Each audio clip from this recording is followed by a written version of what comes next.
আসসালামু আলাইকুম এভরিওয়ান, কেমন আছেন সবাই? আশা করি সবাই ভালো আছেন। আমিও খুব ভালো আছি। এখন সকাল 9টা কাছাকাছি।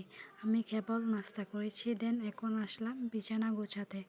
আমার প্রতিদিন এরকমই সময় লাগে বিছানাপত্র গোছাতে, কজ সকাল থেকে ওঠার পর অবধি একটানা কাজই করতে হয়।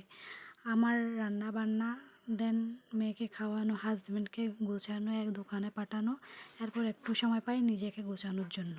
আমার এই ছোটো সংসারে আসলে তেমন কোনো কিছুই নাই, কারণ আমার বিয়ের এখন মাত্র 4 বছরই চলতেছে। এখনও মোট কথা তেমন একটা গোছাতে পারি নাই।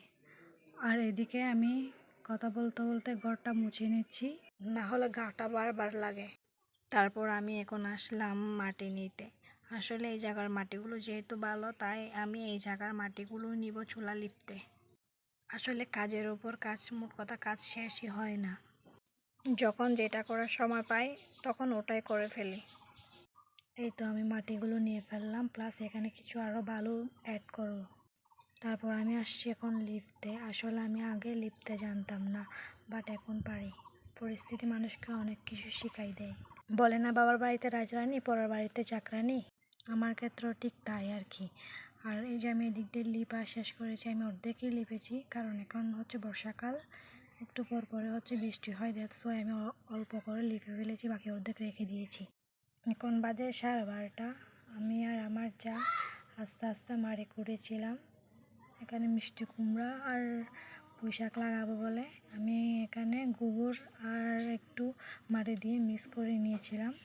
দেখি আগামীকাল না হয় পরশু করে ইনশাল্লাহ এখানে মিষ্টি কুমড়া বিচি রোপণ করব। তাই এগুলো একটু ভালো করে পরিষ্কার করে নিচ্ছি। আর এটা হচ্ছে আমার কৃষ্ণচূড়া গাছ, কবে যে বড় হবে। আর এটাও হচ্ছে একটা লম্বা করে মাটি করে নিছি, প্লাস গোবর মিশিয়ে নিছি, এখানে পুঁই শাক রোপণ করব। আর অন্যদিকে দেখেন কি সুন্দর একটা পুঁই শাক গাছ উঠছে। এটা আমরা রোপণ করি নাই, তবু ওটা নিচ থেকে উঠছে। দেখি কালকে করে সুন্দর করে লাগিয়ে দিব ওটা। আর আমাদের এই পাশে একটা সবেদা গাছ আছে, দেখুন গাছটার মধ্যে কি সুন্দর একটা সবেদাও ধরছে, তবে সব কাঠবিড়ালি পেটেই যাবে। অন্যদিকে ইনাকে দেখুন, একা একা মশায় বসে আছে এখানে। আর অন্যদিকে এটা হচ্ছে একটা জেরি, এখানে প্রচুর গাছ, অবশ্য পাহাড় যেহেতু ওখানে তো গাছপালা থাকবেই, তাই না? আমাদের প্রত্যেকটা আনারস গাছে এবার আনারস ধরছে। ইনি মহাশয়কে দেখুন, ইনি আমাদের বাড়িতে আছে আজকে 3 বছর। আগে ছিলেন একজন, এখন আবার বানিয়েছেন 3জন। এখন ঠেলা সামলাও, সারাদিন শুধু কোনো কাজে করে না, শুয়ে থাকে। এখন আবার বাচ্চাদেরকে দুধ খাওয়াইতেছে। এখন হচ্ছে বিকাল 5টা। শাশুড়ি মার আদেশে আমরা রান্না করতে আসলাম। যেহেতু আমাদের বাড়িতে অনেক বড় একটা ফ্যামিলি, তাই অনেক রান্নাবান্নাটাও অনেক বেশি করতে হয়। এখন হচ্ছে একটা মোরগকে জবাই দিয়ে 2 ভাগ করে 1 ভাগ ফ্রিজে রেখে দিয়ে বাকি অর্ধেক আলু দিয়ে রান্না করতে আসলাম।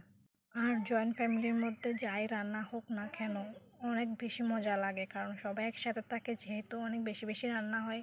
আর যাই রান্না করি অনেক বেশি মজা লাগে।